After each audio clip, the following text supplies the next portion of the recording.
giving you the real We ain't keep from y'all A waiting no to more Z long. surrounding the Dallas Cowboys. News, updates, rumors, transactions, takes, and more. So strap up, Cowboys Nation, and start your day off with A to Z Sports. Live with Will Steele. 3, 2, 1. Here we go. Oh, yeah.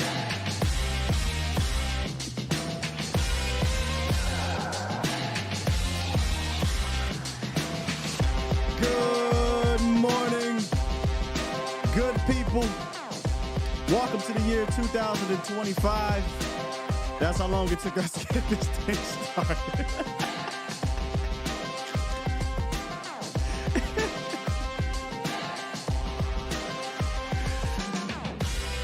Oh, but we here, Cowboys Nation. We here, man. Hey, we got a good show for y'all, though. So, look. Just because it took a little bit to get started, plant your flags right now. Stay right here. I got my brother Akoye Media in the building, about to join me here in a second. We give our final thoughts heading into week 18. Got some questions for Akoye. I got some questions for him. And obviously the chat, y'all can participate as well. And then we're going to jump into the film room with the film guru, in my opinion, of this entire community, man, Akoye Media. So without further ado, let's bring in the legend himself, Akoye. What's good, brother? Damn, man, that introduction, I'm starting to feel like Cat Williams out this bitch. He said, I'm a legend. Bro, there we go. I low-key want to talk a little bit about that, maybe at the That's end, because crazy, yeah. that interview was... That was wild, man. That was wild. It might have been a little sauce added, but I don't think he's lying about it. Nah, man, look, Akoye, that hit everything we about when we research and watching everything. Yeah, but see what the way he does it, he throw in some wild stuff, right? But you gotta read between he don't run a 4.3. He ain't read 3,000 books. You gotta read between all the other stuff. Yeah. You know what I mean? He say some crazy off the wall shit. He do. And then at the end of it, but he throwing jewels in there that you can't refute. You can't refute. You know what? Let's stop because we will go down this rabbit hole, bro. And we will go ahead, man. And listen, just for the record, this was not on Scott. This one was on me. We got off schedule last week, and then today I wasn't in the lab all week. So today I jumped in the lab. I had to update my software before, and he's usually, pretty quick. But today, I held him up. So my bad, Scott. He wasn't on CP time. You know what I mean? It was me. Let them wait. When Akoye comes in the building, they will wait for you, Akoye. So ain't no problem. I appreciate that too, man. I see the love, man. But, appreciate all y'all. Happy New Year. I was just about to say Happy New Year, bro. How was your New Year? Yeah, happy 2025, man. 2024 it went by in a flash. You know what I mean? I loved it. I had a great time. You know what I'm saying? God bless y'all for coming out. Stupid. It was quick. All right, man. I ain't even introduced the Bomb Squad. What's good, Bomb Squad? How y'all doing, man? Bomb Squad. Hope everybody good. Let's get into this Cowboy stuff because like I said, I got some questions I want to ask you, Akoye. I ain't even prep Akoye with these, so this is gonna come right off the top for him. You got some film you want to run in, you want to talk about a little bit later. Speaking of which, you gotta pull that up, by the way. Oh shit, yeah, it's not in there. So just get that in there for a little bit later. And then we're gonna listen to Dak a little bit. In fact, let's just go ahead and as Akoye is pulling that up, I kind of want to lead into this Dak Prescott clip and then ask Akoye about this specific, I don't want to say run, but this stretch. I had talked about this yesterday, Akoye. The Cowboys, they're ending this gauntlet, right? That's what everybody's calling it. These last 5 games, the gauntlet. Seattle, Philly, Buffalo, Miami, Detroit. They ended that in a 3-2 stretch. And they asked Dak Prescott, about this stretch in this game this week. You good to go? Yeah. Okay. I got it. About this game this week and how it's they're already in the playoff mindset. So I want y'all to listen to Dak right quick. My bad. Here we go. Dak right quick, and then I want to ask Akoye about this stretch. Mm-hmm. Yeah, puts us in a great position. You just said it. What a excellent opportunity. Just getting to have everything in our control. Obviously, talked about running our own race, just doing that and staying committed to that, and not looking around or waiting or fingers crossed on things to happen. And I think we did that, right? We didn't finish those last 4 games over that stretch the way we wanted to, or I guess we finished it the right way, but it didn't lay out the way that we wanted it to. But ultimately, in the end, we've got 1 game right here to go and win this division, have a 2 seed, and that makes it a playoff game. That makes it a game, obviously, with a lot of implication. But another game that this team needs that'll just help us. Obviously, sets us up in the position for the playoffs, but also for us to have that playoff mindset as we've had for the last couple of weeks or so heading into the actual playoff. Playoff mindset, Akoye, is what Dak is talking about. And he basically was saying that they've already been playing with it. And when you go look at the schedule, when we talked about this back in April and throughout the offseason, even the start of the regular season, we were like, hey, this stretch is going to be the stretch that tells you about your team. And they went 3-2 with the possibility of being 4-1. So how would you assess the Cowboys after the gauntlet stretch? To be honest with you, it's like in the beginning of the season, you already know we came in thinking we were a little stagnant offensively. Offensively, throughout this stretch, I think we've played our best football. I think, Dak and CD have been getting on the same page leading into this 5-game stretch, but the strength of competition and the fact that they were able to still produce the way they had together. The Lions aren't a slouch team. Miami, obviously, they're no slouches. The Bills, even though people say, hey, the Bills kind of had a lopsided win. When I look at the 3 drives that led to those, to that lead, I still look at that as a game that can be had. So offensively, from a playoff mindset standpoint, I feel like Dak Prescott and those guys are well-oiled. Probably need to do a little bit better, and I think we are showing that they know this by shoring up the offensive line because we're a little dinged up there, and we need to shore up some of our run formations. I think we're running out of shotgun a little bit too much. You know what I mean? We're not running with power. But outside of that, the offense is moving like they have, a urgency, a playoff urgency. And even defensively as well. But when you say, hey, you get a good look at the team from a playoff standpoint, if there's one way that, and we'll get into this later, that's actually what the film is about. But if there's one way that, a team can kind of have their way or have a shot against the Cowboys, it's by playing keep away and running the football. And we need to shore up some things there in order to make sure that we can play our style ball because we want to play with the lead. Obviously the offense helps us do that, but you got to be able to keep that lead and also, get the offense the ball back. We're doing great with turnovers once again, but I think that there's just things that we need to shore up as far as schematically. We already talk about personnel-wise defensively, but I think there's some scheme issues or coaching issues, and I'm not even trying to say it's a Dan Quinn thing. I think it's like more so just linebacker philosophy, some things that are going on there because I was pinpointing, the defensive line just in phases, the defensive line, linebacker play, safety play. I do this every year, and I actually go through each position. You know what I mean? And our secondary is playing great ball. Everybody, they're playing great ball. Even though I give the safeties hell, it's not their fault. They're just playing out of position at times. And you mean when you say secondary, you're talking about pass defense for the most part. Oh yeah. Pass defense is beautiful. When I say our secondary is playing great, our defensive line, obviously their pass rush is great. Their run fits in the Lions game, I singled out a lot of things, but their run fits are great as well. They're doing good. I think they stunt a little bit too much sometimes in the first half, and they pay for it. But other than that, I think they play great ball. I think they have to bring it together though, and we'll go over that in the film. But I do agree with Dak Prescott. Like they have been looking like they're ready for the playoffs. They just have to shore up some things, and I think they're good to go. You had brought up earlier, shoring up some spots with players, right? And one of the players too, actually, former Dallas Cowboys, they brought in Lyle Collins on the offensive line and Damian Wilson. I didn't really see you give your opinion on your channel or on Twitter yet, so I figured, hey, this would be a great time to ask you, about Lyle. So let's start and Damian Wilson. So let's start with Lyle because that's kind of the big name, right? Right. He was out the league for this whole season. Former Dallas Cowboy, obviously, tore his ACL. Went through his troubles injury wise. Got cut by Cincinnati, but he said yesterday that this is a reset button for La'el Collins. And I thought this was interesting because when he got signed, for me, I said, hey, this could be, guard depth. If something would happen to Tyron, I'd personally kick out Tyler.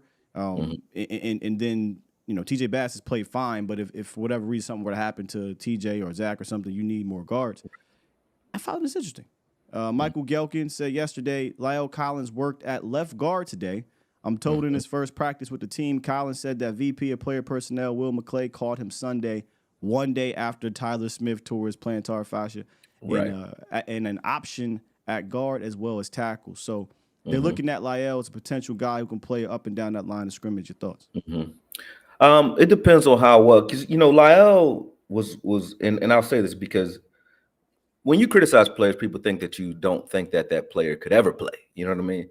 La'el is one of my favorite linemen that we've ever had during the Dak Prescott era. It's just after his hip injury, I felt like he couldn't play tackle with the same anchoring that he used to.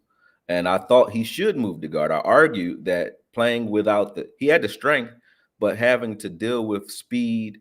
We saw that game in the playoffs where Bosa was killing him. You know what I mean? So I felt like having to deal with speed and having to kick out with that hip was giving him issues, right?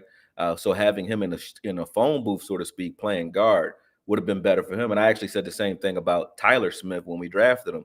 I'm like, hey, his footwork is his only issue. Strength and anchoring is not. So if you put him in a phone booth, he'll be great today. If you work on his footwork, he'll be great later as far as left tackle, if you want him to play left tackle. But I think both those guys have similar traits. They're very strong. They can knock guys off the ball. I like the La'el pickup from a guard standpoint, whether that be left or right. I don't like it as much at tackle, but when you need experience and depth, if you're saying, hey, we need him to play behind still or behind, a Tyron.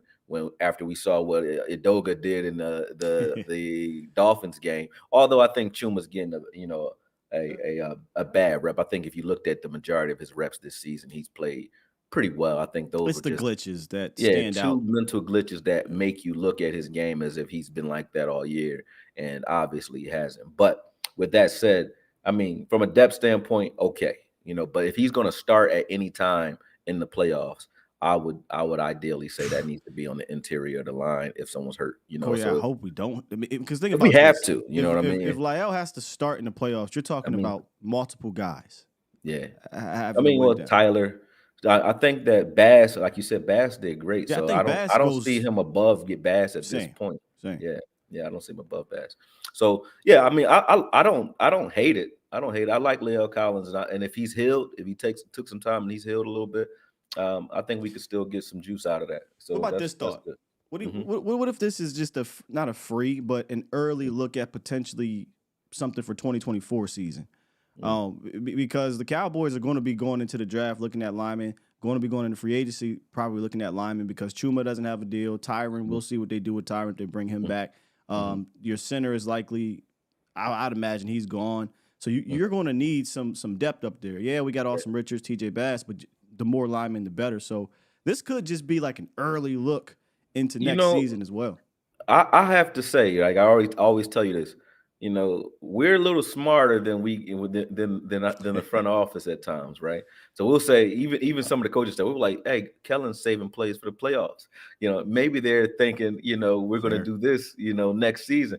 I don't even think they're thinking as intricately as you put it. I'd say from a standpoint of if you're asking me how wise that is, I'd say, yeah, I think you're right on the money. They should do that. It's good insurance. Are they doing that though? You might see him cut tomorrow. The way we're like Martavius Bryant, they're saving him for the playoffs. Cut. Look at that. Look at that, man. And I knew something was fishy, bro. They signed a dude named Racy McMath. First of all, McMath. I was like, they just do stuff around here, man.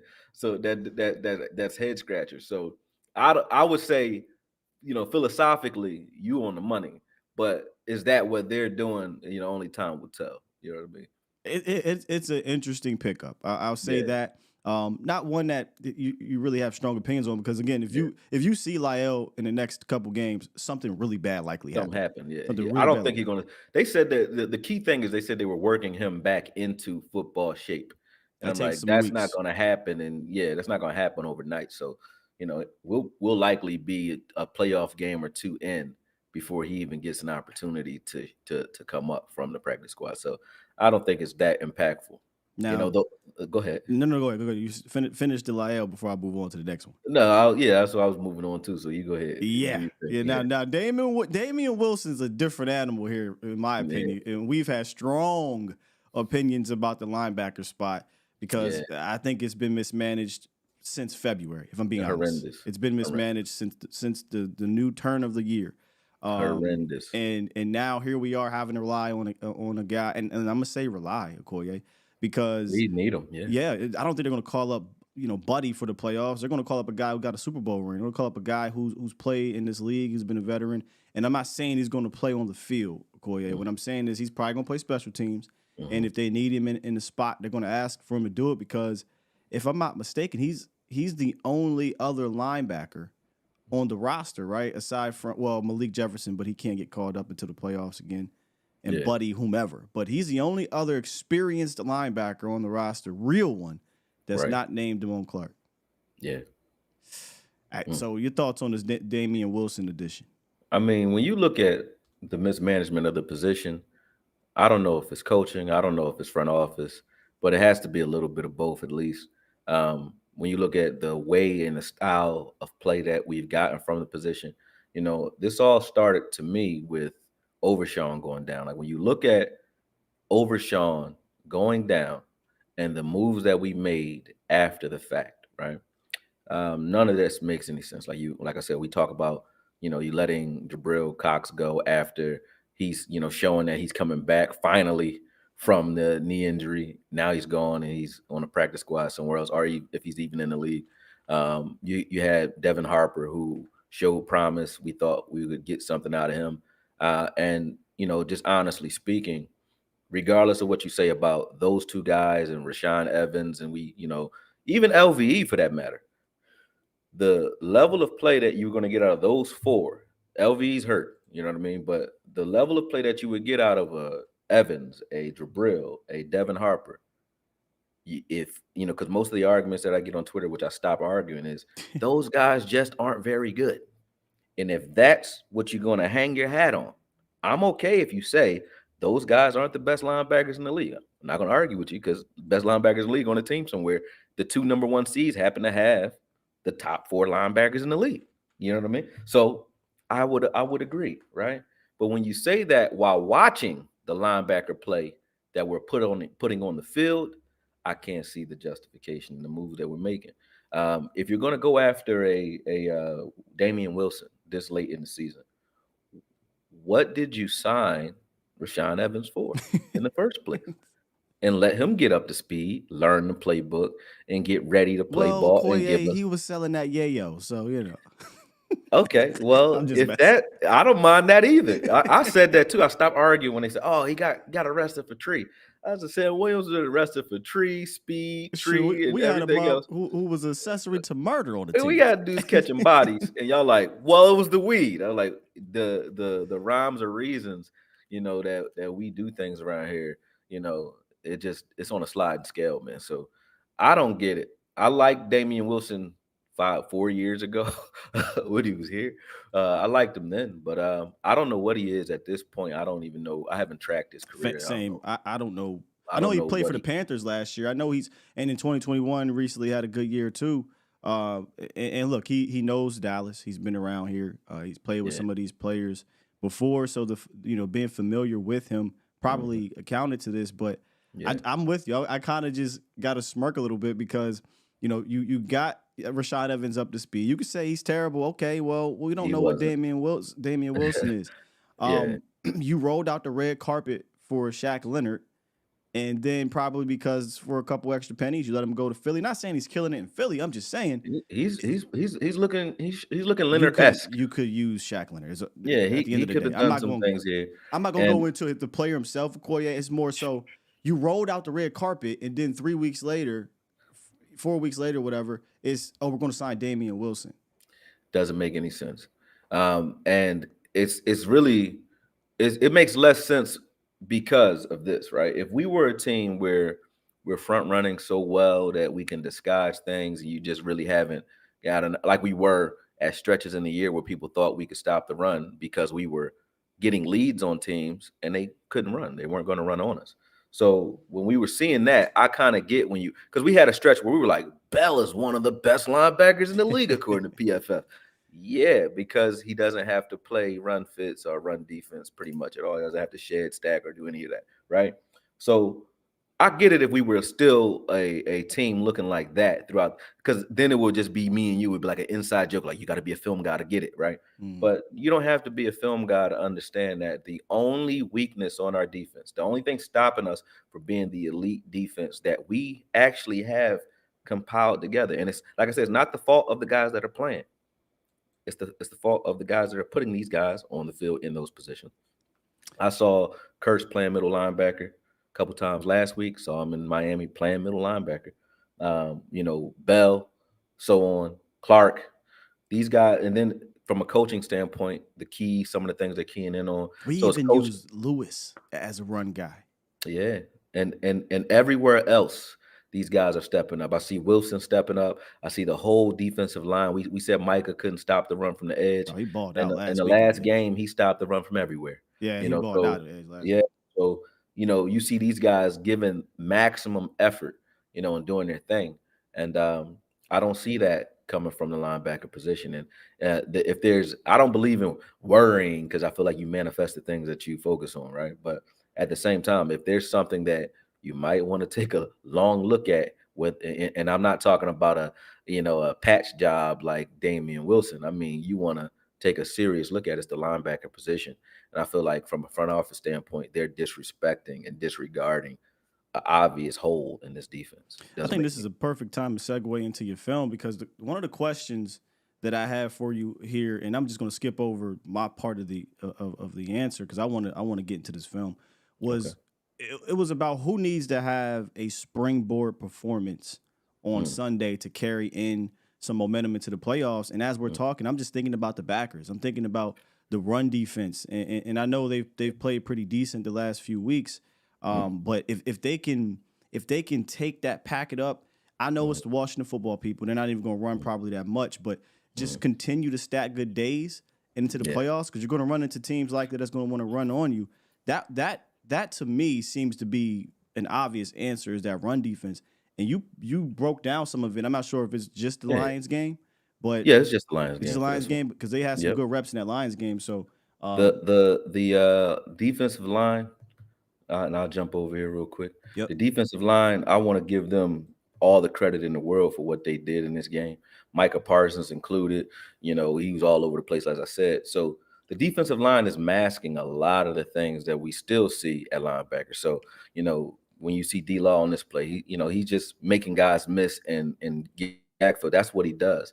Micah Parsons as well, when we put him in the middle of the field or when we put him anywhere, even on the edge here, he's going to erase a big play there. You see the linebacker play on even that play. I'm not freezing this as we go, but you can see if you pay attention to where our linebackers are in accordance to what the defensive line is doing to erase some of those things. It's sort of like when you think you got a good, and I'll pause this real quick.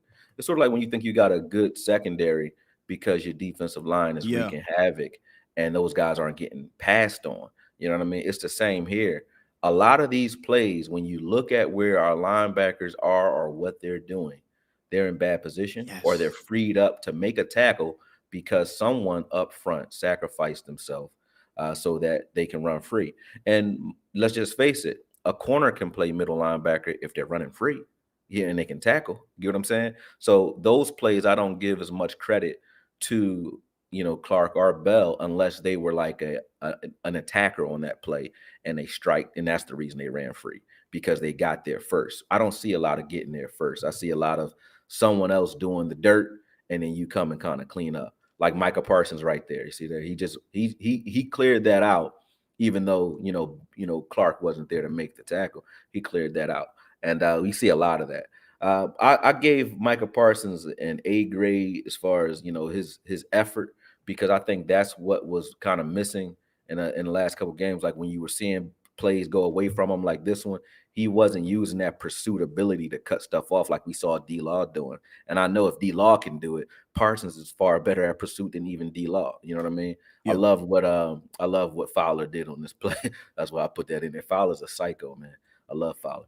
But yeah, when you look at who's making the plays in this film, and that's why every play I pointed out was, the defensive line creating chaos so that everyone else can eat, or just making a play flat out like you see Michael Parsons doing right here. So when you go ahead. It was a question, because you're basically saying what the question about to ask. Did it feel like in this game, this was more, the run defense was good, but did it, for the most part, did it feel like it was more of an individual effort from your guys as opposed to like everybody playing on a string? Or...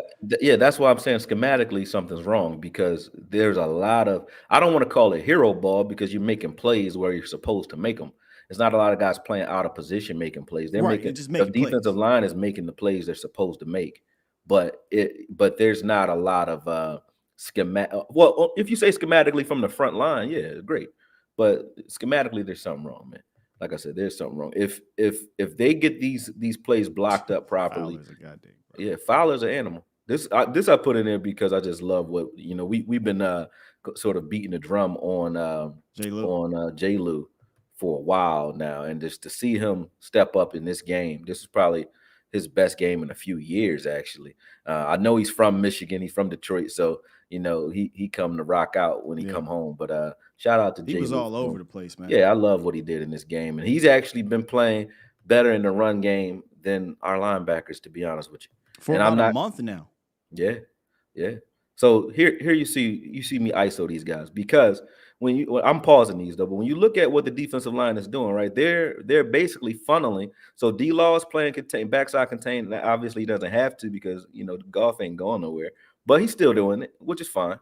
But up front, you see right now Micah Parsons, and I believe that's Osa, they have outside leverage. They're contained, right? They're containing.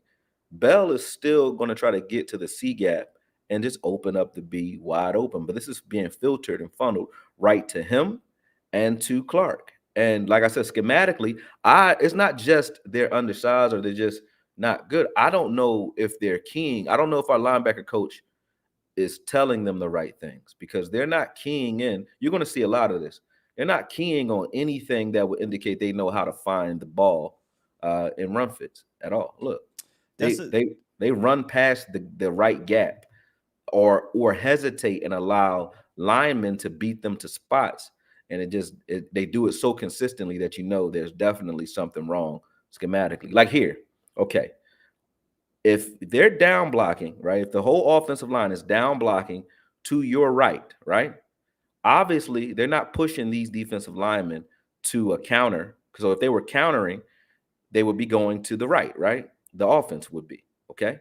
If the linemen are forcing every lineman in front of you to your right, the ball ain't going to the right. Now, that's the first key. There's nobody pulling, okay? And then the second key is these linemen that are reach blocking you, both of these guys are reach blocking to your left. If someone reach blocks you, right, and wherever they try to cut you, like Micah Parsons gets this instinctively. Wherever they try to cut you, meaning if they're cutting you off to your left, most times, I've seen the Dolphins are a weird team. They will cut you off to the left and they actually run to your free side, which is to your right. If they're on your left, wow, I don't get why they do that, but they do it. But they have the speed to be able to get away with that. But most teams, if a lineman is cutting you off on your left side or shading your left side, the ball is probably going opposite side on the other side of that. So you need to cross that guy's face, right? Now, this is what you were looking at if you were Bell and Clark right now, right? So this is what you would be reading. On my defensive linemen, they're all free to the right. The ball ain't going that way, okay? Obviously, ain't going that way. And if it is going that way, I don't care. Go that way. Micah has leverage. Fucking Nev has leverage. Osa has leverage. Cool. If it goes that way, kick in. Yes, if it goes that way, I'm going to let them handle it. I'm going to cover the left side. Now, watch. You got to include Curse, too, because this Curse is a linebacker in the situation. He plays it extremely poorly. Watch. Right. He can shoot this gap as well, right? Because you see, yeah, D-Law has outside leverage as well.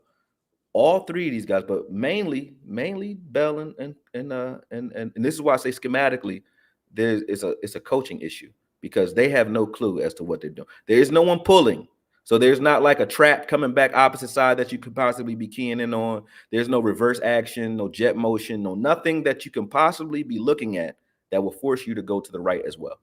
Look at this. Okay. This is simple shit. Excuse my French. I just don't get it. Why would both of you?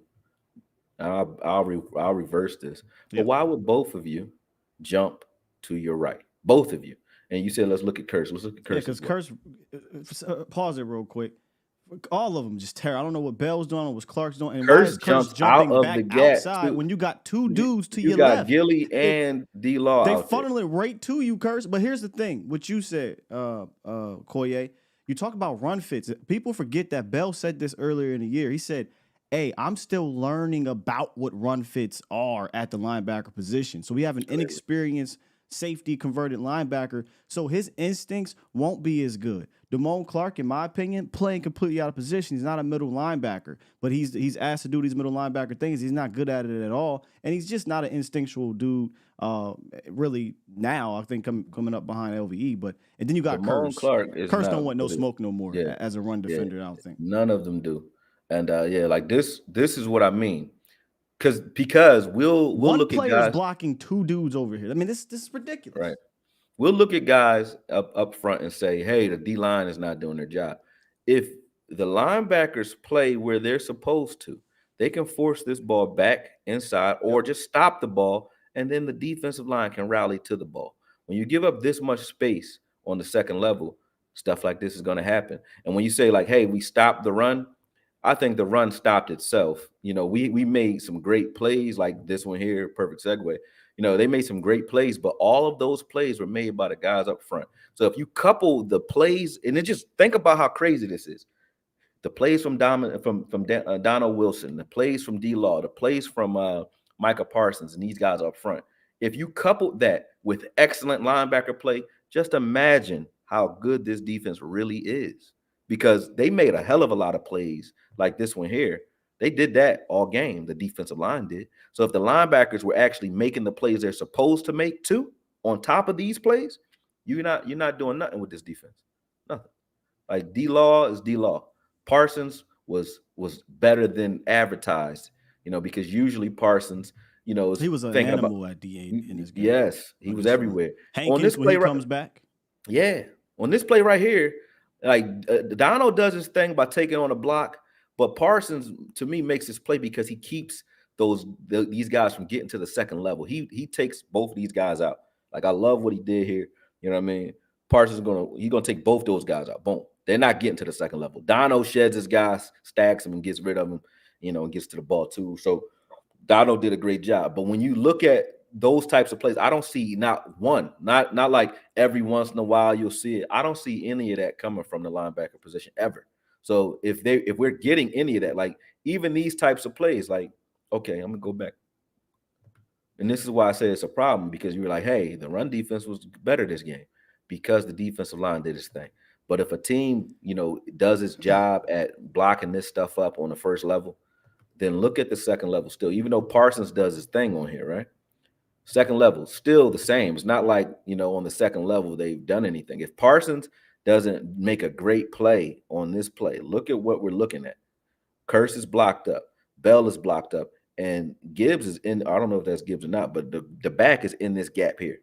Wilson has to make a hell of a play if Parsons isn't here on this play, playing pursuit.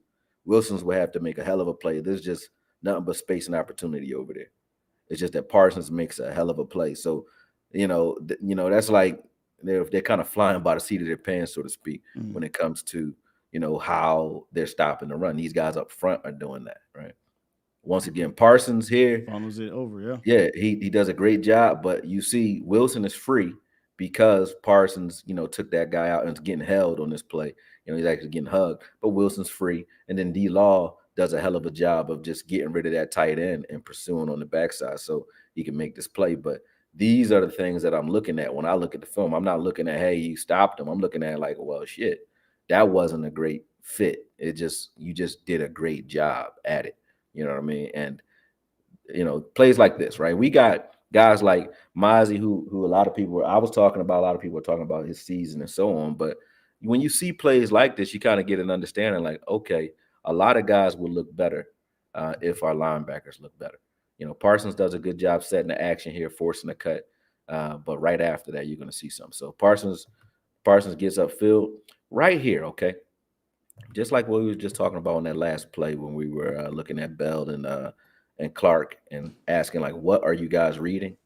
Here, let's look at this. Right after Parsons makes this cut. Okay, so obviously this is either a scissor blitz, but either or, you got to know, right? Just off the rip, you got numbers outside you to the right. So you don't need to be over here if you're Clark. You don't need to stay on the side. But also, the way this lineman cuts off, you know where the gap has to be. This ball has to be coming behind this guard that's pulling out because he's cutting to your left. So you need to get aggressively across his face and get into this gap. If he's going outside, you got Nev out there, you got other guys out there playing contain. If he's going inside, Parsons is already in there, and so is Mozzie trailing right behind that, and Wilson and so on, right? Now, when you watch Mozzie on this play, right there, Clark gets here and stacks and just stands, right? And still looking inside. Watch, he looks inside like he doesn't know where the ball is going. But even if what are you looking in there for? Because if it back inside, if it were going in there, Mozzie's there anyway. Yeah. If you just get off to the right, Mozzie is going to destroy this guy. Watch this. So when I say Mozzie's not playing good football, I'm like, well, it's kind of hard for guys to really be evaluated when you got a second level that's doing shit like this.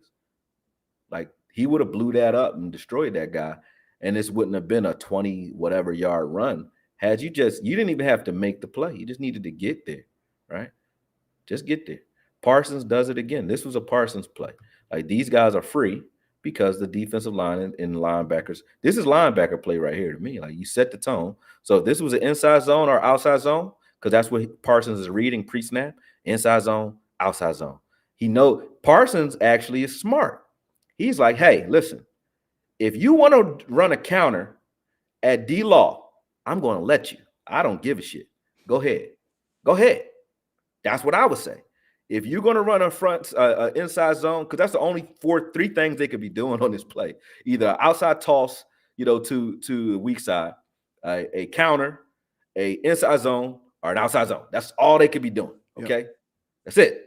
So Parsons said, I'm going to take the first two options out the equation immediately. You ain't going over here. Okay? So now these guys on the backside are freed up.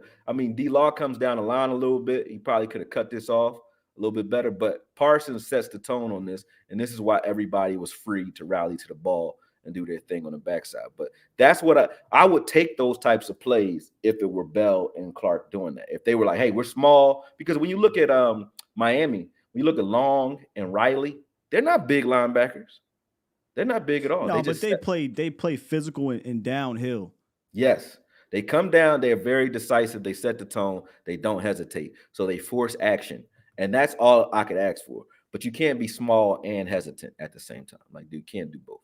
And I kind of reluctantly put this out, because it's like I'm beating up on these guys, but I see it too consistently, and it's like it's not about them. It's not about Clark. It's not about Bell. I like Bell a lot. I like Bell actually more so in Kearse's role than where he's playing. But so it's not attacking Bell. I think Bell, just for the record, I think Bell is a great player.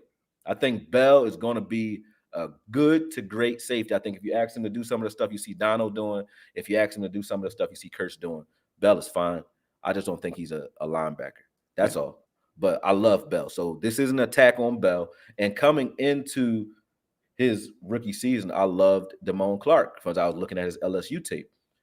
But the way they're being coached or something, it has to be coaching because it's coaching, bro. They're lost. So the way they're being coached, I don't like. I don't get. I look at the other side of the ball against with the Lions. Now, partial coaching, partial Bell is not a linebacker, Kearse is not a linebacker, things like that. But you go look at the Lions and how they come downhill right now. They're at the point of attack right now. They're decisive right now. Right Then now. look how we've been doing it the last few years. It's more, wait and see approach. And we even seen it as much as, LVE has been solid for us. We've seen him literally say that, hey, no, let the play come to you type situation. Yeah, no, and bro. that kind of lends sometimes to bad plays. It's crazy when you got me saying that LVE is hand over fist better than these guys. For sure. I'll take him in a heartbeat over this. Because LVE's issue was not getting to the right spot. It wasn't that. No, he could get there. It was like the physicality when he got there was my issue with LVE. He wasn't a doofus that didn't know where to be. No, he was not a dumb player. He knew where to be and he knew where to get guys. I thought we could get more intense and more physical there. They seem to hate guys that play that way. You know what I mean? I'll jump back into the regular film. Hold on. Let me jump back over to your side. I'm looking at the screen. But yeah, so they seem to dislike guys that play that way. But I have, if you want to take a look at it real quick, it's only like a minute long. I'm going to. You got another one? Y'all got Miami's their linebackers. I just want to show you something real quick. Sure. Yeah. Hold on. Let me look at Miami's defense. There we go. Let me see. Let me pull that in real quick. Oh, well, if you about to show David Long Jr., I mean, dude's night and day compared to what we got. Yeah. That's my guy. All right, yeah, you got the film up. Got it. Cool. All right, let me jump back over there. Let's just watch these guys like play. Let me see where the linebacker play is like. I wanted to get David Long so bad in the offseason. Look, just watch how these 45 and 51. Just pay attention to 45 and 51. Like these guys, they don't wait. They go. And if you're going to be undersized, because I think that one's 5'11", 227, 225. The other one's 6'1", 225. They're not big guys, but they go. See that there? Yeah. They go. And if you're just doing that, you're going to be good at linebacker. Like 45 and 51, they're coming to get you. They're not waiting. And I think that would go a long way. And those are just two quick clips. You don't need to see anymore. But that goes a long way when you look at like how these guys play versus what we're doing and what they're trained to do. So that's why I say it has to be schematic and from a coaching standpoint, because they're not playing that way. And like I said, LV gets to the right spot, but doesn't bring any impact and doesn't make the tackle sometimes when he gets there, which is why he looks so bad. Because I'm like, hey, you're there, do it now that you're there. And if he had some physicality to him, but I don't disagree. I don't even look at LV as a bad player. I look at him as a guy who's playing exactly like what he is. He's a chronically injured player playing with a broken neck, who's playing like a guy who's playing with a broken neck. So what do you want me to say about it? You know what I mean? Like, say he doesn't bring the physicality. That's probably because whenever he has, he's gotten injured. Soon as he gets physical, he gets off the field. Yeah, you know what I mean? They made the mistake by relying on him coming into the season. He's a cerebral guy that you should have he should have him in your linebacker room because he's smart. I wouldn't even hide him in there. But it's not. I'm trying to be nice, man. I know you are, but let's be real. Let's just be real. It's not, again, no offense to LVE. They said Shaq would have been tackling worse to LVE. Don't stop lying. Stop it. Shaq already got like 4 tackles for loss in one game. I've seen Shaq Leonard? Yeah. Oh. I just thought they made a mistake bringing him back, because the problem is almost similar with Tyron, but Tyron's way better, so I ain't even gonna throw Tyron in this. But when you bring LVE back, you're now like, okay, we're good. That's their mindset, right? Yeah, we're good. We don't need to go sign no linebackers. We'll draft one in the 3rd round. And honestly, they didn't even expect Marvion Overshown to do what he was doing, right? So it's like, we're good. No, you can't rely on him, because he's going to miss games. And he ended up missing the whole damn season after week 5. So that's their fault. And that's what I mean by they bungled this room. They don't value linebacker, and it doesn't make any sense. It's like you can clearly see that the safeties can't play linebacker. That's the only place that you're having issues. And there's nothing wrong with this defense. They're wasting an elite defense. Elite.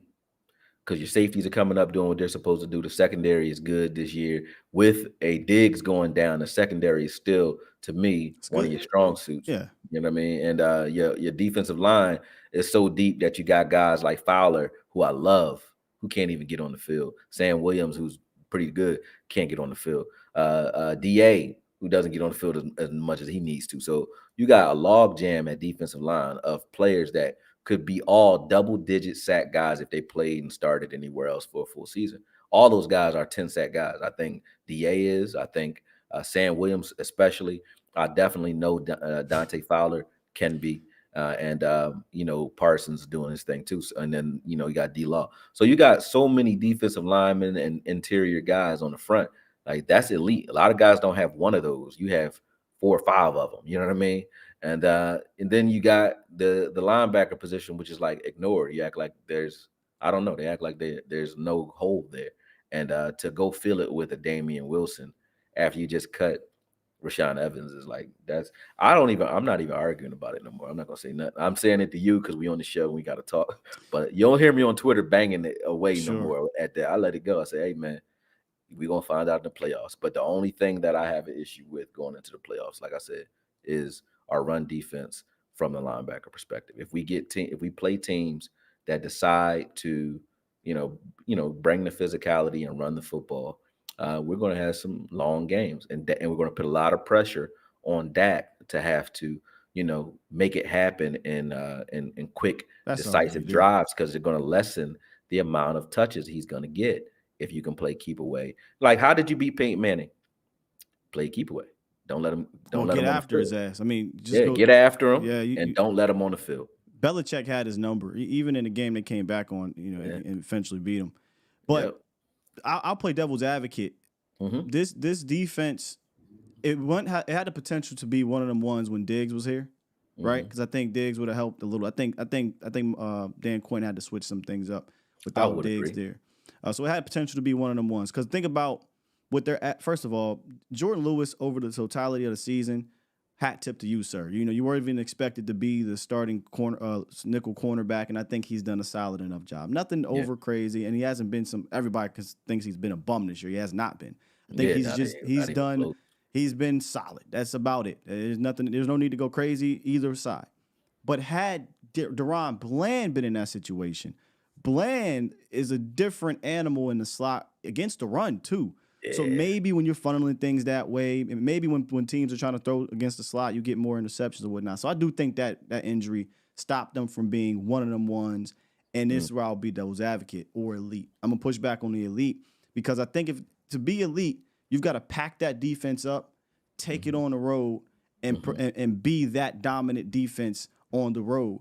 And we haven't really seen that consistently for the Cowboys defense. Right. And one of the main things was turnovers. And I think I pulled this up yesterday. Let me see. Yep. On the road, the last 4 road games, they've only had a turnover in 1 of them. Right. And that was kind of the Cowboys' calling card. Now injuries happen, right? Some guys went out, Diggs, LVE, Hankins, things like that. But then there's also some silver lining to that, though. Baltimore is the defense, to me, that's an elite defense. Yeah, there you go. But why are they elite? Well, they're ridiculous everywhere. They have a great scheme. Yeah, they got you ask Patrick Queen and Roquan Smith what they doing in the middle of the field. That's real easy. My goodness. San Fran elite too. Like, why they elite? You know what I'm saying? Yeah. So it's the linebacker position. But I would push back on the turnovers only because when you watch the first Eagles game on the road, which was a road game, they fumbled the ball 3 times. We just didn't get our hands on it. Turnovers are fluky sometimes, sure. Yeah, and then the Carolina game was on the road. And J-Lou forced a fumble, just bounced out of bounds. So they got a turnover in that game. Yeah, I'm saying the last 4 games. They got the pick 6 in that game. I thought you were saying like last 4 road games or something. Yeah, the last 4 road games were Philly, Buffalo, Miami, and India and Carolina. So one of those 4 road games. Oh, that was the Carolina game. That was the Carolina game. Yeah. The other 3 they didn't force a turnover. And again, like you said, turnovers can be fluky. That's just one. But when you're not getting them, you still need to stop them. Can you? Yeah, can you? And then the other one is, you got a chance to win the game on the road against Miami. Can you Can you finish it? Can you close it out? And they didn't do that on the road. Buffalo game, you can't give up 260-some rush yards. I get the penalties and things like that, but they just got pushed around and bullied. So this team is what I'm getting at here in Segway Jones. This team is different on the road, Akoye. That's just facts, right? Yeah. That's just the bottom Oh, line. that's the truth. Yeah, You're that's not, just the bottom line, bro. yeah, you're not wrong. And when you go look at, because we were talking about this the other day, like, hey man, let's kind of talk about this playoff scenario. Let's kind of see what this is about. And this was before I think the Eagles. Was this before the Eagles lost? No. It was after the Eagles lost. So now we have the knowledge of, hey, the Cowboys win, they get the second seed, right? Yeah. Cowboys are the number 2 seed. And the big conversation now is about preference, is about who do you want to play and whatnot. As it currently stands, the Cowboys are number 2. Green Bay is number 7. Green Bay would come to Dallas. But there are 4 different options the Cowboys could potentially play. There's the Rams, Seattle, Packers, and New Orleans. If we're talking about matchups and preferences, for me, 1 through 4, I would say number 1 you would want to play is New Orleans. Number 2 is the Packers. Number 3, the Rams. And for me, 4 is Seattle. How would you look at the playoff, if you had to rank them or whatever, how would you look at the playoff matchups for Cowboys? I mean, I look at a team like, I feel like a team that played you tough, who, so the 2 teams that played us that got a good look at us. I don't like playing teams twice, especially teams that are going in the playoffs hot, right? So that'd be the Rams and Seattle. Those are the 2 teams that I'm like, hey, Seattle played us very, very, Seattle very played tough. us, yeah. Yeah. So for them to get a second look at us, I'm not excited about that, especially with the lack of adjustments we make defensively. So Well, they made one big one. They put Gilly. Yeah. DK. Well, they made that adjustment in that game. I'm just saying, like, yeah, we usually we're coming out playing cover 1, cover 3. That's what we're gonna do. We might put Gilly on you to do it, but we ain't switching up our scheme. We're gonna do it. And so that's what I mean by lack of adjustment. So they know what they're gonna get as far as Seattle is concerned. When they come in here, they know what they're gonna be playing.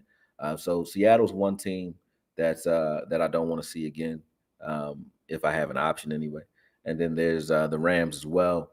Because the Rams are a top 10 rushing attack as well. And it seemed like they found their sweet spot since we beat them. Honestly, they've been pretty hot. So I look at the Rams as another team, especially from a coaching standpoint. McVay is a mad scientist. So you can say those teams are a tie, in my opinion. And I would probably give a tiebreaker if I had to Seattle, because they just played us a lot more close to the edge than the Rams did. I think we had something for the Rams. I just don't want to see them twice because of McVay. When you look at Green Bay and the Saints, so you put it into a 1 through 4. Yeah, so I put it like 1A. I don't want to play either one of those first 2 teams. You can choose which ones you hate. So basically, yeah. So Rams, Seattle, then whichever. I would flip them. take any of the other 2. I would take Green Bay and the Saints hands down. Yeah, no problem.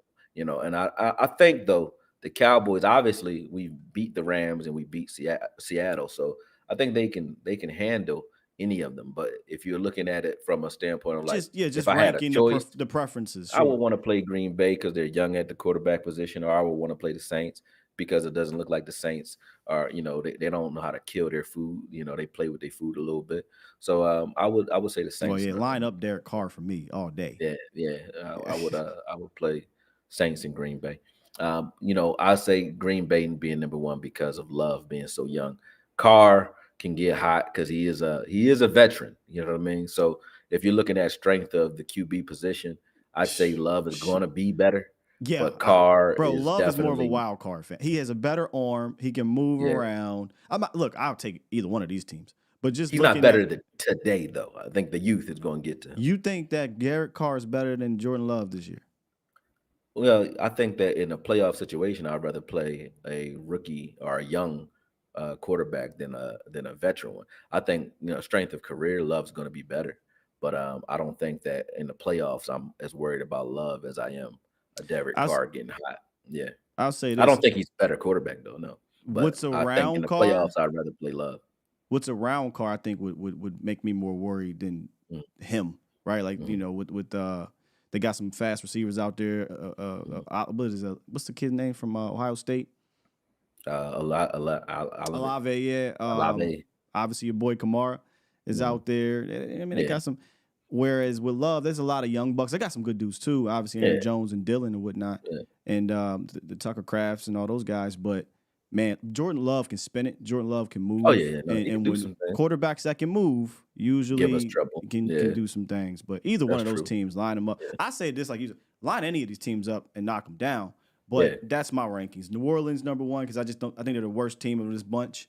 Yeah. Packers because they're a youthful team. Yeah. The Rams and then Seattle, but like you said, you could probably flip those two. Yeah. But I know a lot of people are scared of the Rams, and look, that's a good team and everything. And I saw on one I keep show, hearing that too. yeah, I saw on one show it was like, this is the same team that went to the Super Bowl. It's not even close. Wow. It's not even. They don't even have. They have like maybe 3 players from that team, and granted, Aaron Donald is one of them, and your quarterback is another one. Then your coach, right? But it's a totally different team. You beat that team in LA. You beat that team at your crib. Yes, I know Kyron Williams is a good running back. You just played 2 good running teams, and you played fairly decent against them statistically, at least. So you played against good rushing opponents before. Well, Sky, they got weapons. You've played against weapons before. The difference, and the reason why I brought this up, is you'd be playing at home. Like that is so huge to me because you've proven some things at the crib that you just haven't really shown on the road consistently. And if you don't mind, Akoye, a quick little break for you. That leads me into my Hattie B's hot take, ladies and gentlemen. And that is this, man. It's a bit bold for me because I don't normally say things like this. But I put a lot of thought into this.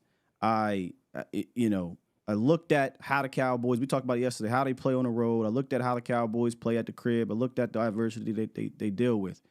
So my hot take is this, may not be hot to y'all, but I do think the Cowboys, if they clinch the number 2 seed this weekend, they will advance to the NFC Championship game for the first time since 1995. May not seem like a big take, but the Cowboys haven't done that in 30 years. Yeah. So to me, that's a big deal. And I think the reason why you want to clinch the number 2 seed is because it gives you the best chance. Flat out. Like I just said, this is a different team at home than they are on the road. The units complement each other better. The Dallas offense is the best home offense in the National Football League. The Dallas defense has 16 of its 23 turnovers at home. 16 of their 23 turnovers at home. And when they needed to close out a game against a good offense, granted, Detroit rolled down the field and tried to tie it up, but they got to stop on the 2-point conversion. Granted, the Seattle Seahawks scored 30-something points, but they didn't score on 3 consecutive possessions for the Cowboys to get the victory at home. So if you look at everything for the Cowboys, if they can lock down this number 2 seed, the Cowboys can advance to the NFC Championship game. And yes, I talked about the units complementing each other, but here's the biggest one to me, the most important one. They deal with adversity better at home. They just do. They do not handle adversity all that well on the road. Things seem to just stockpile. There's times where they stay in the game, but things just seem to just go on this downhill. You know, they say shit rolls downhill. That seems to what happened with the Cowboys on the road. So that, ladies and gentlemen, is my hot take brought to you by Hattie B's Hot Chicken. No conversation about the best Nashville-style hot chicken is complete without a serious mention of Hattie B's. Founded in Midtown Nashville in 2012, they were now nationally for their authentic style hot chicken. They've got a new spot down in downtown Dallas, Deep Ellum. Make sure you guys go check them out. They even got breakfast down there. I completely forgot about that. And we know about the heats they got, right? Southern, mild, medium, hot to damn hot, and shut the cluck up. You making me hungry and shit. If you can see the B-roll here, man, it always makes me hungry, bro. So in the link, you guys can use the link in the description, and you can sign up for the awards, or you can order something for yourselves with the link. But also, one thing I want to bring up again is each month for the next few months, or at least starting this new year, we are doing a Teacher of the Month giveaway, where with your help, we will be giving back to and celebrating to and giving thanks to the teachers around us here in the DFW area. So for all their incredible work, if you want to nominate them, you can by hitting the link in the description. And if they are a winner of this award, they will get up to 100 chicken sandwiches, feeding up to 100 different people in their faculty. So shouts out to them, and shouts out to all the great teachers in the land. Shout out to them. Appreciate you allowing me to get that quick little break for you there, brother. Oh man, you gotta pay the bills, man. Do your thing. Yeah, that's facts. Keep them lights on, man. Let's go. That's absolute facts, man. Yeah. All right, it's about that time for the segment that I love when you join the show, man. Hashtag Ask Akoye. You know what I'm gonna do? One of these times, I keep forgetting to do it because I'll be so busy, but I got to get like a little drop for that, man. Like a little visual, a little video or something. Yeah, let's do something. Yeah, like do some Baby Yoda animations or something. You let me know what you know what I mean? I'll mix it up in there and we'll get something cool. Yeah. So hashtag Ask Akoye Cowboys Nation. That's not what we want. That's the one we want. As we close out the show, Nelson said, do they have a shop in Cali? That's a good question, Nelson. I'm not sure. I have to look that up, man. But yeah, bro, that's that. I mean, I don't know if it's even a hot take. I guess it is because the Cowboys haven't advanced to the NFC Championship game. But if they get the 2 seed, bro, I feel more confident than ever in any year. Yeah. Even the 07 year, I feel more confident this team can advance to the championship game. I do too. And the thing is, I feel like if we were to shore up the linebacker position, however, whether it's schematically telling these guys to do something that just makes it work for this season or this playoff run, or somehow having a guy that can just do the job, I think we're beyond the championship game. I think we're a Super Bowl team if we can just shore up the linebacker position. I think when teams look on film at what they want to do to the Cowboys and where you would say you have your best chance of winning, it's on the ground. So we're going to have to address that somehow. Yeah, you got to earn the right to pass rush. That's what Coach McCarthy always says. Dan Quinn. I love what they've done with Parsons, though, in regards to moving him around and making him a multiple force player like he is. So you just gotta do a little bit more, man. But it's like teasing, though, man. Because when you see Micah in the middle like that, and I'm not talking about as that stand up over the center rusher, right? But as a linebacker, it's like I'm trying to think here. I mean, it could be exaggerating. Like 90% of the time, man, it's a positive play for the defense. Yeah. So it's most of it, yeah. You know what I mean? Like, how do you balance? You wouldn't even be talking about Clark or Bell being bad because cleaning up his messes would be easy. You'll look great doing it. You know what I mean? So, yeah, I think the defense looks night and day different when he's standing up in the middle of the field. And then you have to factor this in, and no one really talks about this. You get another first or second round talent on the field. And I think, both Sam Williams and Fowler are first round talents. You know what I mean? Sam Williams was only in the second round, beginning of the second round, because he had behavior issues. But he's a first round talent, and so is Dante Fowler. And you get one or both of those guys on the field every time you put him in the middle of the field. So your pass rush gets better, and your run defense automatically got better. So, that's why I put that clip in there of Fowler trailing on that screen pass and blowing Gibbs up. Because it's like you get stuff like that, along with the fact that Micah Parsons is going to make his splash plays and get his pressures and sacks from the middle anyway. So, I mean, we've been screaming that so long. But shout out to you, Sky. I'll say this before we wrap, man. Give yourself and new media some credit, because the fact that we let it be known that we're paying attention, you see the changes happening real time on the field with them actually adjusting, because they can't act like, the fans don't know what we're doing, so we're going to do it. Yeah, they know what we're talking about, so they can see it. So the fact that reach has been there, and we can hear it on not only Speak and other sports, talk shows, you can hear them talking about it and referencing the things that we've been saying it for like 2 years. Yeah, that's the power of new media, man. Yeah. So give yourself a round of applause for that one, man. Pat yourself on the back too, bro. You've been at the forefront of that conversation. You already know, man. Let's go. Let's keep doing it. First question, Professor O says, hashtag Ask Akoye, NFC Championship game on the line. Mm-hmm. We need a stop on defense, a score on offense, or an Aubrey 60-yard field goal. Pick one. So, championship games on the line. Against who? That's a good question. That's a good question. You need a stop on defense or an Aubrey 60-yarder. Give me the Aubrey 60-yarder, baby. I mean, yeah, that's money right there. If I had to put money on it, It'll be Aubrey 60-yarder is automatic. Give me the Aubrey 60-yarder, That boy bro. automatic. He ain't missed nothing all year. He automatic. Come on, man. This dude is. I wasn't down with the smoothest butter. I wasn't down with the butter Aubrey. I just didn't. But you know what? He gets smooth as butter, bro. But He just go out there. You ever peep how he do? He go out there. He hold his little dip, and he just sitting there, just like, oh, you ready? Yeah, he vicious with it. All right, here we go. And it's just smooth. No, like this dude just. He got ice in his veins, man. Yeah, man. Ice I mean, he's to him it's easy money because he's like, I've been kicking shit all my life, man. I'm a soccer player. Like, this ain't nothing. We look at it like it's crazy, but to him, this is night and day for him. It's like, I won't even say because that's crazy. I'll tell you offline what I was about to say. Wait till offline. Let me write that down. Aubrey night and day because I won't forget. I'll tell you what I mean. All right, here we go. He's just Leah Thompson of kickers. Just put it that way. If you know who Leah Thompson is. He went from being a horrible soccer player to the number one. Akoye, Go kick it. Two questions in one. Not really, but kind of. Sam Williams at backer. How do you feel about McMath? So, listen, guys. Sam Williams. I don't know who McMath is. Yeah, so that's how I feel. Why do we keep getting this Madden type of stuff? Like, throw Sam Williams at linebacker, bro. It's not that simple. No, it's not. Like, you got to play that position, man. It's not just a physical position. It's a mental processing position. Yeah. So, Sam Williams at linebacker, man. Sam Williams at linebacker, if you're going to take a full off season and really... Yeah, he needs like a year, bro. Yeah, if you're going to dedicate him to it, yeah, maybe. But you got to realize it's not just frontline speed. So Sam Williams he has good frontline speed, meaning running in one direction. But his change of direction is nowhere near Parsons. Parsons has short area quickness and 4.3 speed. Sam Williams, yes. Sam Williams is a guy that just can beeline at you and he can catch you, but he doesn't have the change of direction to me to play linebacker.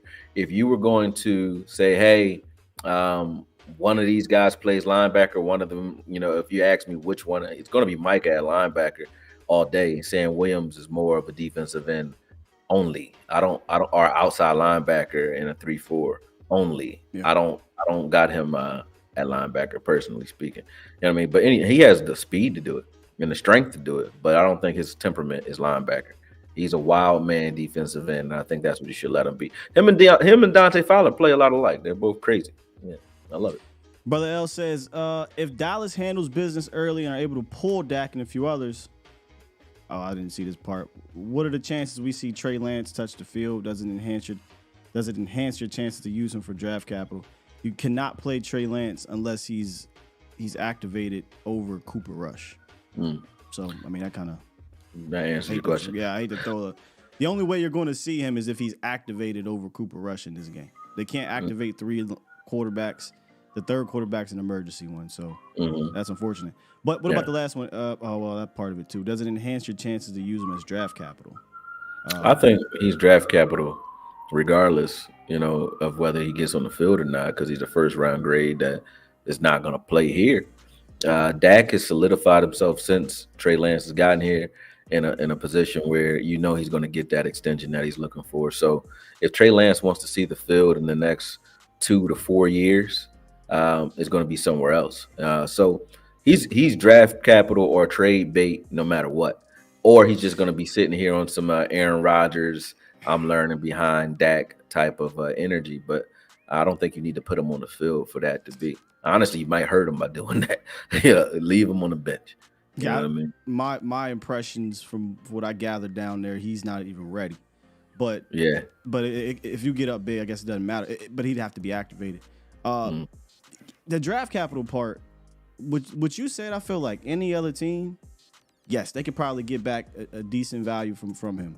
But for whatever reason, man, Dallas is not good at this, bro. They are not good at this. Josh Rosen was traded for a second. Josh Rosen, bro, after looking like absolute trash. Trey Lance didn't even look that bad. Looking like trash, was traded for a second-round pick. Kevin Cobbs and all these traded for second-round picks. I'm not saying you get a second for Trey, but a good GM could probably get that fourth back, and I'd be happy with that because he really didn't need to do it in the first place. So that's the only thing that worries me about Trey being draft capital is What kind of draft capital? We talking about 5th round pick Amari draft capital? Then it's not worth it. Then it's just you keep him. I don't trust them. Is all. You know what I'm saying? I just don't trust them. At hashtag Akoye Marcus Hardison. Is it on DQ why the linebacker room's been destroyed, or is it the front office? I mean, I will say DQ wanted to bring Bobby Wagner here, so there's a little front office in that. He didn't hurt Overshawn, so that ain't his fault. But I think that if DQ argues for his guys, like, yes, I love all of our safeties, to be honest with you. I even like Coyle when we got rid of Coyle. I liked him too. So all of our safeties are great, right? They're good. But we ain't need 7 of them. And if you were going to treat Izzy Mukwamu the way you're treating Izzy Mukwamu, you should have let him go and went and got yourself another linebacker or kept Evans or something. So there's Dan Quinn in that, because I feel like his voice does resonate. Maybe not as much now as it did in the beginning of the season, but his voice resonates. They would have listened to what his recommendations were at linebacker. Had he said, in order for us to run a successful defense, I need a linebacker, he would have a linebacker. You know what I mean? So no, I think that's on Dan Quinn. I'm gonna give Ty the attention he's looking for, because he's picking me. He's a picking me viewer, so I'm gonna give him the attention he's looking for. Ty, wasn't you the dude who said the Cowboys wasn't gonna win another game after week 4? Wasn't you the same dude that said Dak Prescott ain't shit, but he's in the MVP consideration and really has been the best quarterback in the National Football League? Mm-hmm. So I'm gonna give you the attention you're looking for, Ty. Mm-hmm. You feel free to call into the show and let us know how you feel about your team. Mr. We ain't gonna win a game after week 4 and Dak Prescott ain't shit. Oh, you remember. See, Sky is the wrong person. He's a fraudulent fan. Yeah. Man, I don't like, we don't call them fair I'm the wrong one to lie to. They're fraud weather fans. Yeah. I mean, this is the dude, Akoye, who's saying that we should blow up the team right now. In the midst of a Super Bowl potential run right now, we should tank and just blow it all up. These are the type of fans we got, that tune into our shows and stuff, man. But I'm going to give you the attention. I got time today, brother. Yeah. Mm-hmm. Should we draft Jeremiah Trotter Jr., Akoye? Anything attached to Trotter's name, got a stamp on it, man. I loved Jeremiah Trotter's style of play, just downhill physical linebacker play. We saw him a lot. You ain't got to lie, bro. You ain't been calling in. Yeah. But my bad, Akoye. But no, you good. You good. You don't like bull. Nah, you better stop playing with Scott, man. He an East Coast bull. No. He an East Coast bull. Let's stop playing with him, man. Fuck around and find out. That's cool. Fuck around and find out. That's a real bring thing, him up man. here. You want to call? Yeah. I would love to hear your thoughts on the team that you. You are the only participant in the conference. You drown him, man. Stop. The recording has started. But anything related to all Trotter, participants are muted, so and they like can the way he's unmute playing themselves. Over there. I was in Clemson. I like him, so I would take him. Yeah, I would take him. Come on in, brother. Come on in. He ain't huge though. Oh, he is in there? He here? I got it open for him, just him though. I want to see please. This. Somebody says do-rag Sky in disguise. No. I'm just very curious on this guy. This is the same guy that said we was going to be trash. So, please, I'm ready. Let's see here. Let's see what else we got. My bad, y'all. I ain't mean to do that. No, you good. But this dude is an interesting character. Mm-hmm. Did you see that naysayer thing though on Pat Mac? That was the funniest moment on TV. Did it happen this year or did it happen on the other side? It happened last week. Was it on the other side of New Year's or this side? The other side of New Year's. Oh yeah. Well, that's the funniest thing that happened all 2023. We'll put it that way. That was funny. That's classic TV. My guy CJ, hashtag Ask Akoye, can Hunter Lipke take RB2 snaps and sit Rico? I wouldn't sit Rico unless Rico can't play. But Hunter Lipke definitely is my power back right now, period. I don't care about the Miami debacle. I think that he was, rushing it, wasn't thinking. But I'm not going to hold one play against a player when he's been putting good film up, no matter where he's been, whether it's receiving the ball, blocking, special teams, running.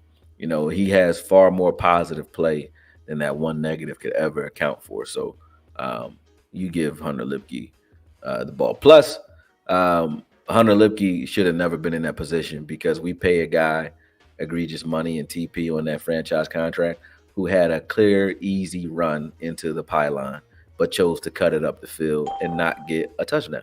So I don't blame Hunter Lipke for that situation at all. I think Hunter Lipke can definitely be our power back. Hold that thought. I'll come back to it. Let me see if this is our guy real quick. I don't think you're going to be able to hear him, Okoye. I ain't set it up that way, but if it's right, do you think? Yeah. I'll watch it later. Is this time? Yeah. All right, let me turn this down. Let's get him up in here. Let's see what this fraud weather fan got to say today, brother. All right, you in here, I'm a fraud, guy. I'm a fraud. Because I've been right this whole time. What you been right about? You said we was gonna lose every game after the first 4 weeks, brother. How that right? Can you explain yourself? You got me with one thing. No. You also said Dak ain't shit, and here is Dak Prescott, the MVP of the league. Says who, Sky? What do you mean? Go look at the odds. Go look at the play. Go look at everything. Dak Prescott's been the most consistent. Taking Sky. You taking him over Lamar Jackson? Yes, Lamar Jackson for MVP? Easily. Lamar Jackson ain't got no CD Lamb, bro. I ain't gonna do this to you because that Lamar. All right, let's say Lamar gets the victory. Whatever. He wins the MVP. Dak Prescott. No. Are you taking Dak over Christian McCaffrey? I'm taking Dak over MVP? everybody for MVP. You don't got to go down the list, but I'm trying to help you out, right? Because you're wrong on that situation. So throw Lamar out, throw the MVP out. You said the Cowboys were going to be trash and that Dak ain't shit. Please explain, sir. How are you feeling now about your team? You just said you'd rather play the Packers. What? Did you not just say you'd rather play the Packers in the playoffs? Sir, I had a question for Akoye because it's content. List your preferences 1 through 4. I said line any of these teams up and lock them down. So no, sir. Stay on task. I understand that you want to go to left field because the attention span. Stay on task here. What are your feelings about your quarterback and about your thoughts of the Cowboys being trash after week 4? Go, sir. Hit them. They still trash. We're not going past the second round in the playoffs. Y'all hear that? This is the type of fans that we have to deal with here. We're trash. We're about to be 12-5 team, a quarterback that is an MVP consideration, an all-pro wide receiver for the 3rd consecutive year, by the way, but we're a trash team. You pretty much just exposed yourself, sir. So now, you got us going to the Super Bowl? My guy, I literally just said we're going to the NFC Championship game. So, yeah, I think we can go to the Super Bowl. I'm not no clairvoyant, but I think we can go to the Super Bowl, yes. Okay. It sounds good, Scott.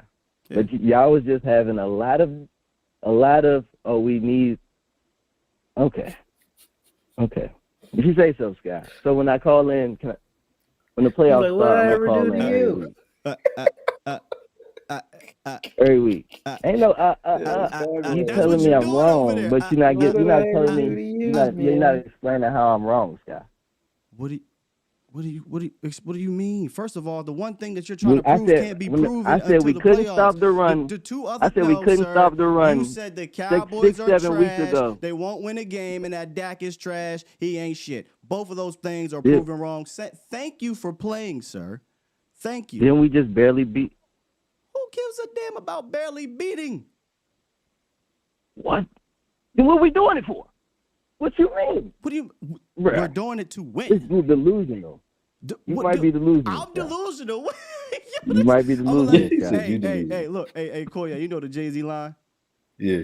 Give them enough rope, but they put themselves in the air. I just kick away the chair. People down the wrong path of hope. We America's team, bro. We America's team. And we talking about playing the Packers. We'd rather play the Packers. Yeah, Ty done. Ty, I just told you, I don't care who we play. It's called content. Yes, you do, Scott. I do not care who we. Where have you been, sir? Line up the Rams, line up the Seahawks, line up the Monstars. We at the crib. We shutting all that shit down. Is that what you want me to say? We're not even about to be at the crib. Yeah. So we go. So we losing. So we losing on Sunday. Is that what you're saying? Okay, sir. Don't we always lose the games we supposed to win? No. What game? All the games we were supposed to win, then we lose. You laughing? I'm so serious. I'm a real Cowboy fan, bro. Are you? You the real Cowboy fan that wants to blow up the season right now? This is the same thing we saw with Vinny Testaverde. This is the same thing we saw with Tony Romo. Oh, I'm so we sorry, so y'all. talented, but we can't so sorry, win y'all. for some reason. I done gave this man so much attention. A fan who said this is the same thing as Vinny Testaverde. Hey, Ty, look, I don't want to. Did he not waste T.O. time? Ty, I don't. Did he not waste T.O. time? Bro, we had T.O. Ty. We got CeeDee Lamb. Ty. You don't even know, bro. And we talking about and Michael Parsons, and we talking about playing the Packers, bro. Ty, because look, you call, so I'm gonna give you some credit, Ty. We need an O-line. We need to trade Dak to the Titans first and the fourth. We need to trade D-Law and Mozzie to the Cardinals. Ty, I'm gonna let you bow out gracefully, bro. Appreciate you calling in because you really did. You did that. I asked you to call in, you called in. I appreciate that. All right, but I gotta get y'all, bro. I just want to win, bro. I feel you, man. I'm 30 now, bro. I need a Super Bowl before I respect I respect anybody who jumped into the square circle. It's not looking. You know what I mean? All right, I'm gonna call you next week. All right, brother. My bad, y'all. No, you had to do it. I do that sometimes. No. This is why I feel bad. Why? Because this time I'll be giving these callers the benefit of the doubt. Goodbye. Right? Like I give these callers the benefit of the doubt. And my bad, I put the music on. Got it. And look, man, I only talked to Ty one time. So I just assumed, he was just in his bag at that time. But this naysayer. Oh, man. He said this is the same thing as Vinny Testaverde. What does that mean? All the credibility is out the window after that. I mean, it already could have been, but I'm done now. Ty, you won, bro. You won. I won't do that again. I just had to get people to see, for those who haven't seen, these are legitimate, real fans that hit our DMs, that be in the chat, that be calling, that be trolling, and all this other nonsense. It's these type of fans that want to shut down the season, trade your MVP quarterback, trade Micah Parsons. Yes, we've had that one too, Akoye. They want to trade Micah Parsons. Start all over, knock it down, build it. Somebody said trade Micah Parsons for real? Yes, sir. Stop playing me, man. I'm telling you, bro. I've had a caller come in here say trade Micah. I've had this dude. I've had dudes say that Danny White is a greater quarterback than Dak. I mean, it's nuts. I digress, man. My bad. Alcohol. My bad. It's a real thing, man.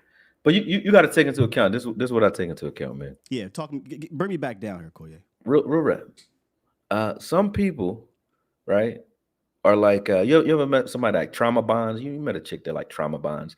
She say, my mom hit me, your mom hit you too? And then we both love each other because bonds is crazy. Yeah, they're trauma bonding fans. So right, when you have, and I don't want to get too philosophical here, too therapeutic, but when you got people who trauma bond, right, and that's the reason that they came together is like in their unification of hatred or dislike for a particular condition, whether it be the Cowboys losing, a bad quarterback play, or the front office, whatever it is you don't like, right? If that's your sole reason, and that's what you get into a habit of doing, and that's where you get your camaraderie from as far as the other fans that you may be around, then when that's absent, you'll look to create it, even if it doesn't exist, because that's what you're used to bonding over and on. So when you got a lot of guys that are saying like, that can't win the big game, it's because they were in a bar one day, had a great time with a bunch of people who also believed that couldn't win a big game because he just lost a big game. And that might be one of the more memorable moments that they've had in their fandom, right? Yeah. So they'll look for that. They look to recreate it just like somebody chased that first high, man. So when I learned that, like, it's a lot of people who are conditioned to hate even when there's something good going on because they're either used to bonding in a traumatic situation, or they have imposter syndrome where they're scared of winning.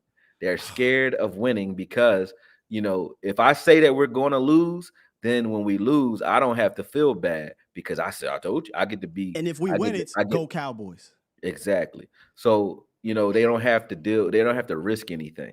So they either have imposter syndrome or they're trauma bonding fans. But in both situations, I say, hey, man, let somebody else diagnose them and treat them because I ain't got time. Bro, this is why Koye, like, forget the football shit. Like, y'all, I mean, I don't know how much you do this on your channel, Koye, but we often talk like this off air. Oh, yeah, we do it all the time. This is why you is one of the most thorough dudes I know. Appreciate you, man. And if I could, I'd pay you to be my therapist. Somebody actually tried it. I swear to God, I would. My brother tried this. I said, bro, because I don't think I'm qualified. We be talking, and I'd be like, man, let me just listen to Koye because this, I need to hear this right now. Like, Ty, you need to hear this, bro. That's and not just him. The Ties out there, y'all need to hear this. Like, I'll say this, man. Yeah, go ahead. It feels better. Like, all of us want to do that. All of us want to like hedge our bets where especially content creators, like for us to say something Oh and yeah. make a take, it hurts us worse to be wrong than it hurts you. Trust me, believe Because me. the whole world knows if I say something wrong, the whole world will tell me They I can go did it. right back and, So it's a clip lot it. more Yeah. pressure. But it feels, I promise you, it feels way better when you take the risk and just say, and just risk being wrong or risk losing, risk feeling bad. It feels better to win. It's just like when you gamble on a game. It feels better when you win that. It's scary as hell throughout the game, but the emotional roller coaster and the dopamine release that you get when you actually hit on those, it feels way better.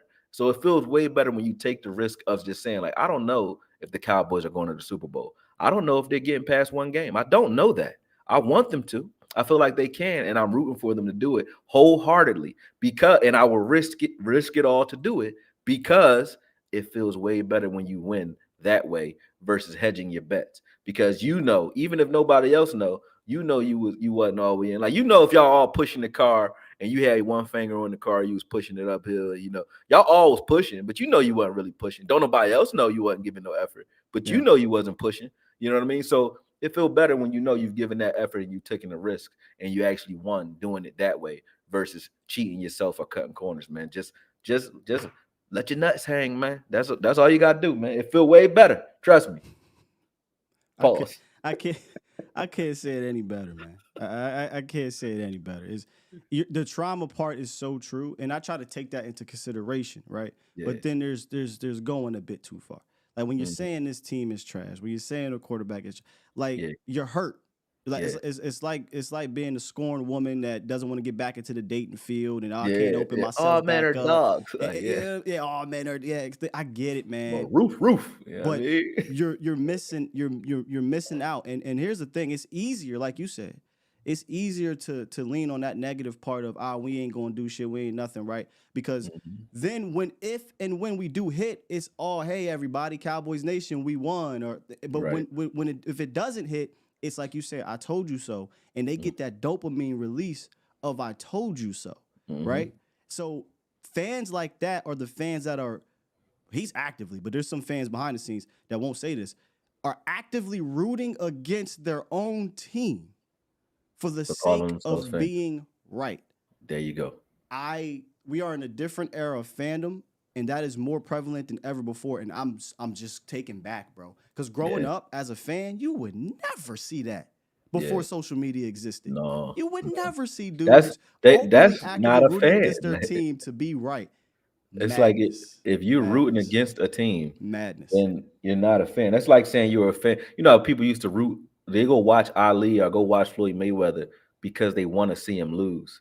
You're not a fan of that individual. You want to see them lose because it makes you feel better, to do it. Yeah. But people do that with the Cowboys all day. So, but they frequent Cowboys content and Cowboy forums and Cowboy games because they actually do enjoy being the heel.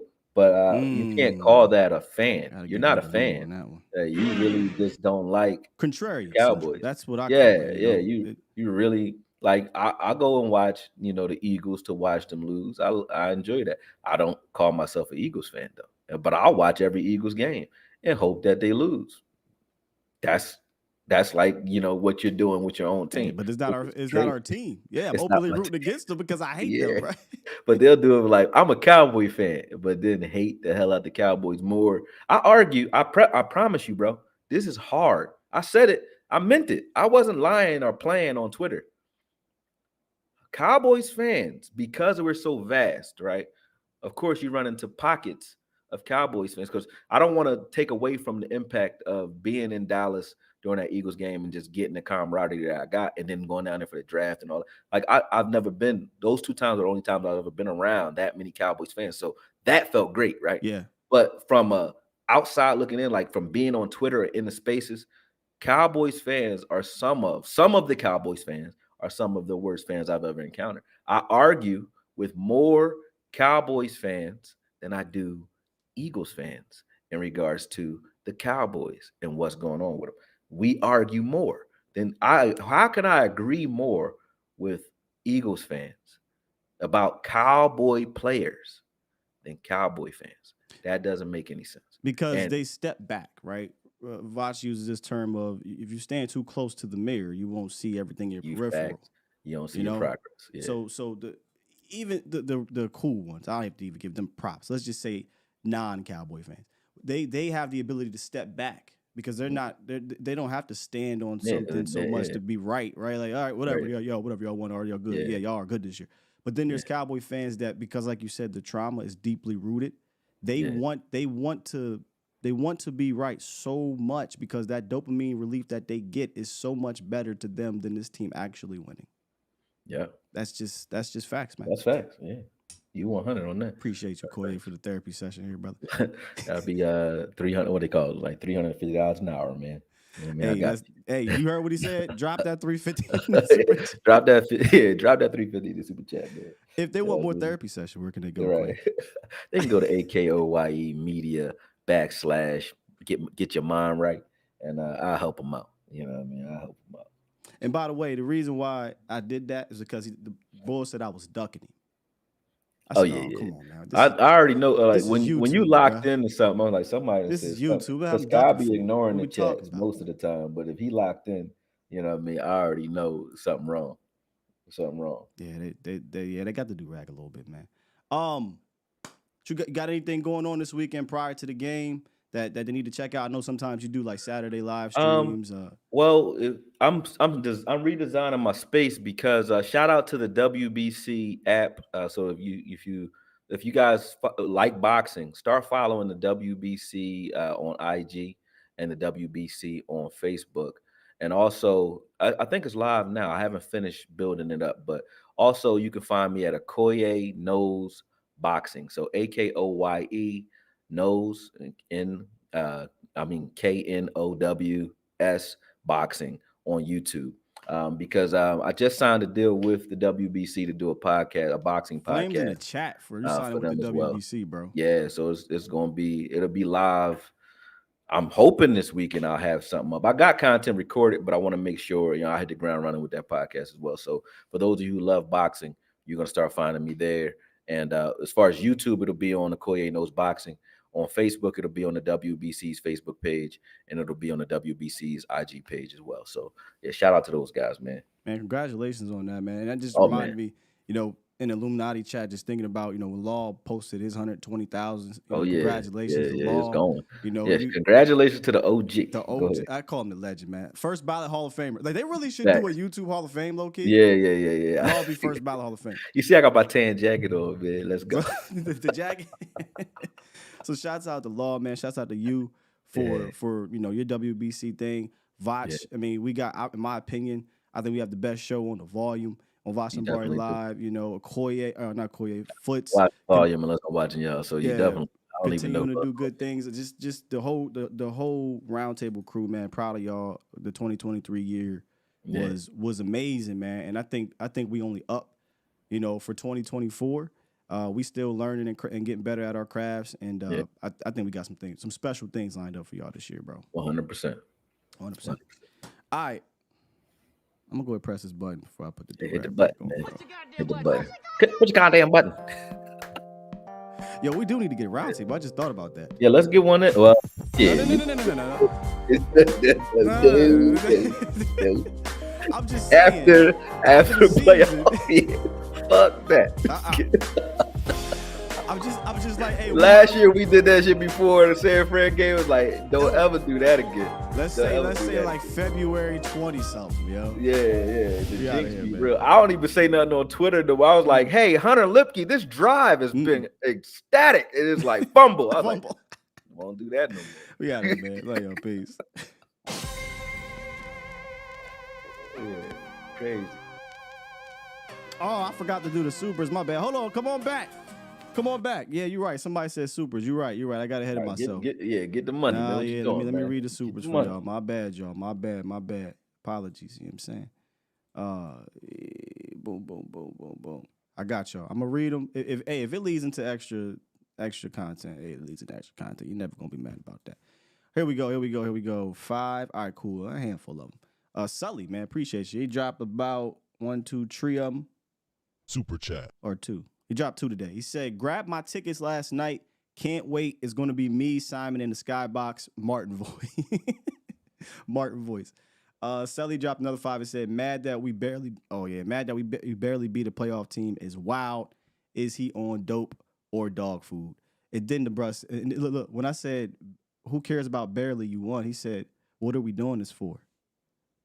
To win. And then Tacoma John dropped 2 and said, put Ty in the room with VIP. Now that would be hilarious because you want to talk about Slurpees. That, sir, is one. All right, now we out. Appreciate y'all.